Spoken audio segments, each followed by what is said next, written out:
The first Democratic debate of the 2020 election cycle, less than 1 month away. Democratic candidates must get 1% in 3 polls or 65,000 unique campaign donors.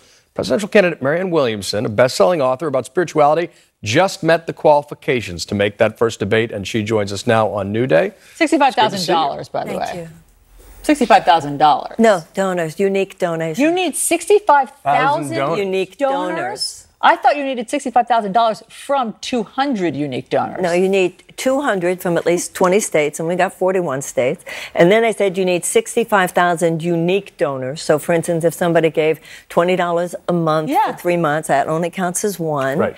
And then they said, because of so many, you also need 1% in 3 major polls. And so you cleared that hurdle. I cleared it. When some of your colleagues out of the 23 haven't yet met that threshold. Yeah, I mean, you have leapfrogged established governors and mayors. How have you done it? Well, you know, the founders didn't say that it only has to be a small group of people. I think the American people know that. You know, when you're actually in Iowa, when you're actually in Nevada, when you're actually in South Carolina, when you're actually in New Hampshire, people aren't thinking when they're listening to you as a candidate, well, are you a senator or are you a governor? They're listening to your ideas about America. And I think that the voters know that what matters is the conversation you're having about America, your vision of this country, and what you would do differently. But, I mean, experience in government traditionally helps, particularly executive experience. In some ways, did Donald Trump's success inspire you to make this run? Well, I wouldn't say it inspired me. Opened the door? Made it possible? Definitely, because I think that I, like millions of other people, have been in a deep conversation with them myself. How might I best serve? But I see myself with millions of other people who feel the same way. As far as qualifications are concerned, I feel as qualified.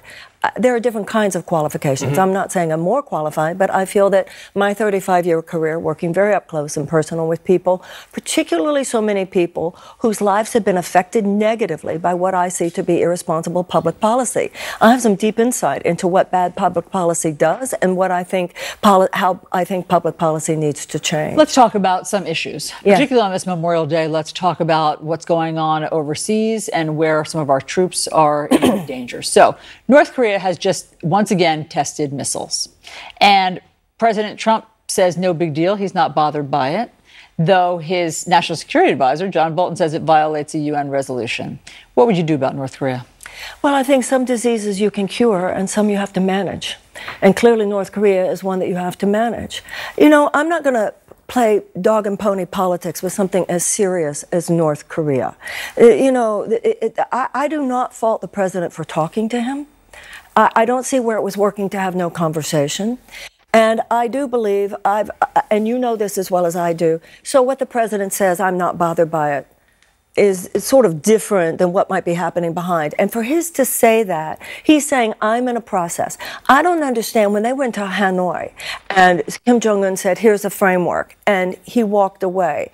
So this is a negotiation going on between these two guys. And I assume that this thing that has just happened is Kim Jong-un saying, let's go back into conversation. And then notice that Trump said, I'm not in a hurry. So I think behind the dog and pony show of the president actually saying that is the deeper reality of what's going on there. Okay, I just want to press you on this because this is a matter of war and peace. And it sounds like you're almost saying the president's process may be good. It almost sounds like you're backing the conversation. But what I really want to press you on, if you were president, would you press North Korea to denuclearize? Absolutely. Yes or no? And if so, how? Absolutely.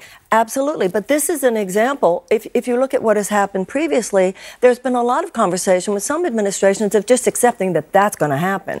So I believe that God, listen, I'm trying to become the president, the candidate that will run against this president. So it's not like I'm bending over backwards here because when you say nice things about the president. In this one particular case, I believe that there is an effort here. There is an effort at negotiation. Whether we agree that about being tough, he's still got the sanctions on. I'm just saying I don't feel at this moment that I can say this man is being reckless. You want to talk to me about being Iran? I can tell you how terribly reckless I think he's being. Or if you want to talk to me about let's go to Iran. Let's talk about Iran. So 1,500 troops are being deployed to the Middle East, and President Trump says it's I guess, connected to trying to keep nuclear weapons out of Iran's hands? Your thoughts? think that the policy with Iran is deeply irresponsible. I think it was deeply irresponsible to leave the Iran deal. I think trying to go through this alone, he says, Iran, call me. And, you know you're in trouble when the leaders of Iran sound more sober about the situation than the president. And when they say, well, we can't trust you, you reneged on the last deal, why would you not renege on this one? I feel the saber rattling towards Iran is deeply troubling.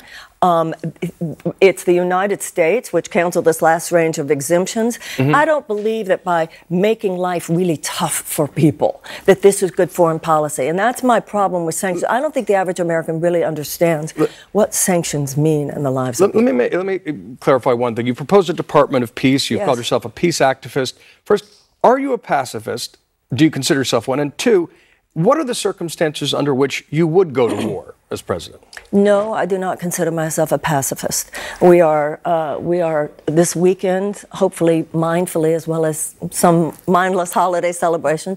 There should be mindful reflection. My father fought in World War II. I certainly think World War II, we were right to enter that war. When your allies are directly threatened, when the humanitarian order of the world is threatened, and when your homeland is threatened, that's when you use military force. Absolutely. So Afghanistan after 9/11? Absolutely. In fact, it was diverting our attention from Afghanistan to Iraq that I think was the big mistake, clearly. Marianne Williamson, we have so many more questions for you, but we're out of time. Great to have you. Come back anytime. Thank you. And obviously, we will be seeing you in the first debate. Thank you so much. Sure. Great to have you here.